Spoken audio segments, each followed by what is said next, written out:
आदरणीय सभापति जी, कल जो घटना घटी, इसी सदन के एक माननीय सांसद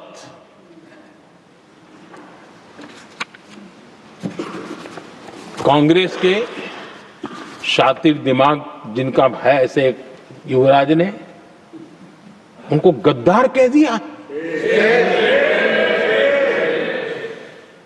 अहंकार कितनी सातवें आसमान पर पहुंच चुका है इनका। और कांग्रेस को छोड़कर के कितने ही लोग निकले हैं, कांग्रेस के कितने टुकड़े हुए हैं, कई लोग दूसरे दलों में गए हैं, लेकिन औरों को तो किसी को गद्दार नहीं कहा उन्होंने। लेकिन कल सांसद को गद्दार इसलिए कहा क्योंकि वो सिख थे। ये सिखों का अपमान था, एक गुरुओं का अपमान था। और कांग्रेस के अंदर जो कूट कूट करके सिखों के प्रति नफरत भरी पड़ी है ना, उसका वो अभिव्यक्ति थी।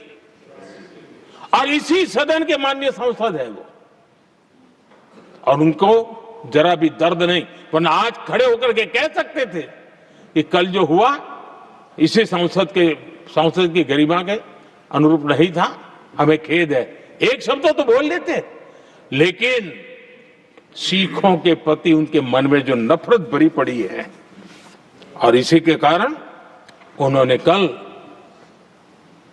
और जिसका परिवार देश के लिए शहादत देने वाला परिवार के वो सदस्य हैं, उन्हें अपने राजनीतिक विचारों में परिवर्तन किया, इसलिए गद्दार हो गए। और एक गद्दार शब्द छोटा नहीं है। मेरे देशवासी को कोई गद्दार कहे, ये कैसे देश सहन करेगा? और वो भी एक सिख है इसलिए गद्दार कहना बहुत दुर्भाग्य की बात है। और ऐसे लोग कांग्रेस को नहीं डुबाएंगे तो क्या करेंगे?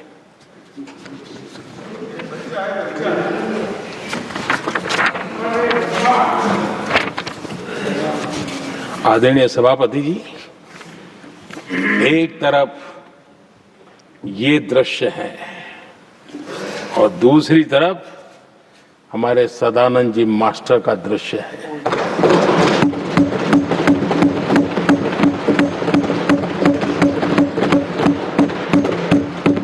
राजनीतिक विद्वेष के कारण उनके दोनों पैर काट दिए गए। भरी जवानी में दोनों पैर काट दिए। कटे हुए पैर से जिंदगी गुजार रहे हैं, लेकिन संस्कार इतने ऊंचे हैं कि वाणी में भी अपशब्द नहीं निकलता है, बर्तन में भी कटुता नजर नहीं आता। गर्व होता है। और कल जब उनका पहला भाषण हो रहा था सदन में, और उन्होंने जब अपने बेंच पर आपसे इजाजत लेकर के अपने कटे हुए पैर के लिए वो जो नीम का उपयोग करते हैं, आर्टिफिशियल नीम का, उन्होंने जब रखा, वो दृश्य देश के लिए पीड़ादायक था कि इस देश में ऐसा ही बंधारण की बातें करने वाले इंडिया अलायंस के लोग, और ये इंडिया अलायंस पूरा जिम्मेवार है इसके लिए, वैचारिक असहमति के कारण एक नौजवान के, और वो भी एक टीचर, शिक्षक के प्रति गर्व से, आदर से देखा जाता है, उसके पैर काट दे। लेकिन उनको कोई खेद नहीं है, उनको कोई दर्द नहीं है। लेकिन मैं मास्टर सदानंद जी को हृदय से अभिनंदन करता हूं कि उन्होंने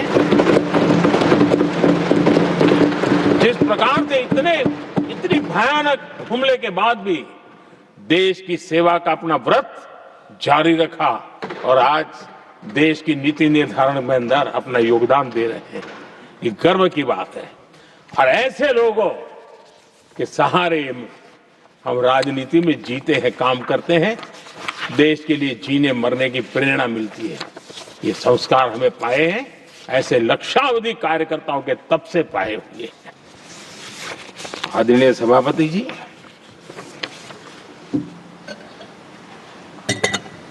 इन दिनों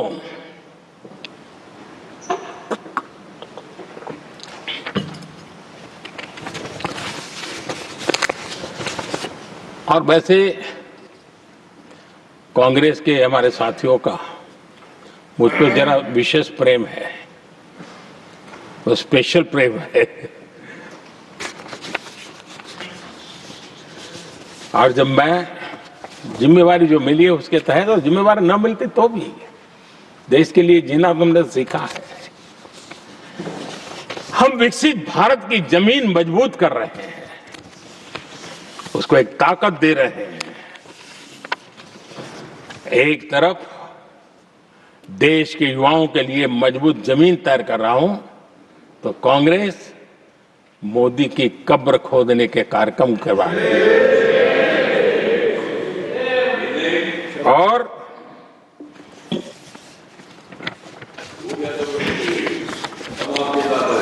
मोहब्बत की दुकान खोलने वाले मोदी तेरी कब्र खुदेगी के नारे लगा रहे हैं जी। ये कौन सी मोहब्बत की दुकान है जो देश के ही किसी नागरिक के कब्र खोदने के सपने देखती हो? ये कौन सा संविधान से उन्होंने सीखा है जो देश के ही किसी नागरिक के कब्र खोदने की बात करते हो? क्या ये संविधान का अपमान नहीं है? क्या ये मानवता का अपमान नहीं है?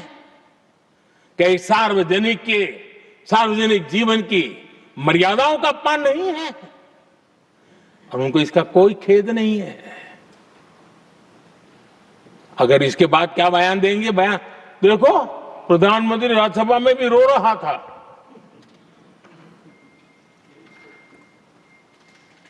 किस प्रकार के संस्कार और वृत्तियों से पले बड़े लोग हैं ये। आदरणीय सभापति जी, मेरे लिए कोई अनुभव मेरा बहुत पुराना है।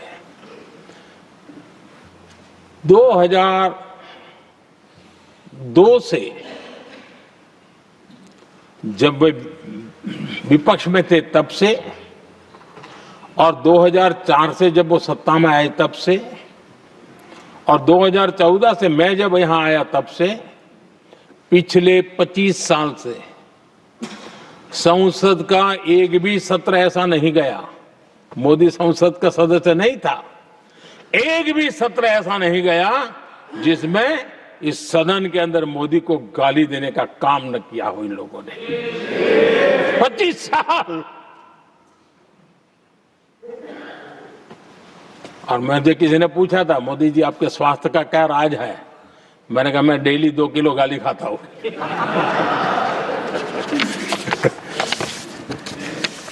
आदरणीय सभापति जी, ये मोदी की कब्र क्यों खोदना चाहते हैं? ये सिर्फ नारा नहीं है, ये इनके भीतर पड़ी हुई नफरत का प्रतिबिंब है, इसकी अभिव्यक्ति है। और वे इसलिए हैं, हमने 370 की दीवार गिरा दी, इसलिए मोदी की कब्र खोदना चाहते हैं। हमने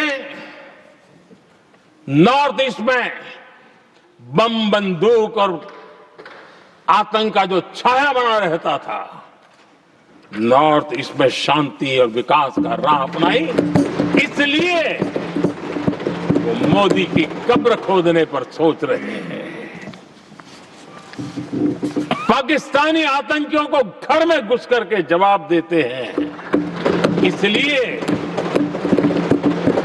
मोदी की कब्र खोदने की बात करते हैं। ऑपरेशन सिंदूर करते हैं, इसकी उनको परेशानी होती है और इसलिए वो मोदी की कब्र खोदते हैं। को मुक्ति दिलाने के लिए साहसपूर्ण कदम उठा रहे हैं, इसलिए मोदी की कब्र खोदती है आपको। हमें नेहरू जी ने देश के साथ बहुत बड़ा अन्याय किया था, सिंधु जल समझौता करके। उस सिंधु जल समझौते को हमने एबेंस में डाल दिया। क्या इसलिए आप मोदी की कब्र खोदने के नारे लगा रहे हो? आदरणीय सभापति जी, कांग्रेस की परेशानी कुछ और है।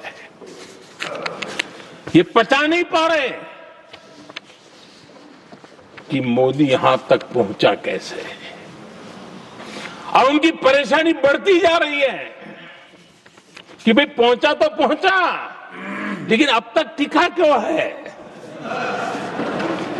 और इसलिए वे एक ही रास्ता उनके लिए बचा हुआ लग रहा है कि मोदी तेरी कब्र खुदेगी। आदरणीय सभापति जी, ये तो मान करके बैठे थे। उनका लोकतंत्र, संविधान का कोई लेना देना नहीं। उनको तो लगता है कि प्रधानमंत्री पद उनके परिवार की जागीर है, उस पर कोई और बैठ नहीं सकता। ये जो उनके भीतर में नफरत पड़ी हुई है ना, मोहब्बत की दुकान में जो आग भरी पड़ी हुई है ना, उसका परिणाम है।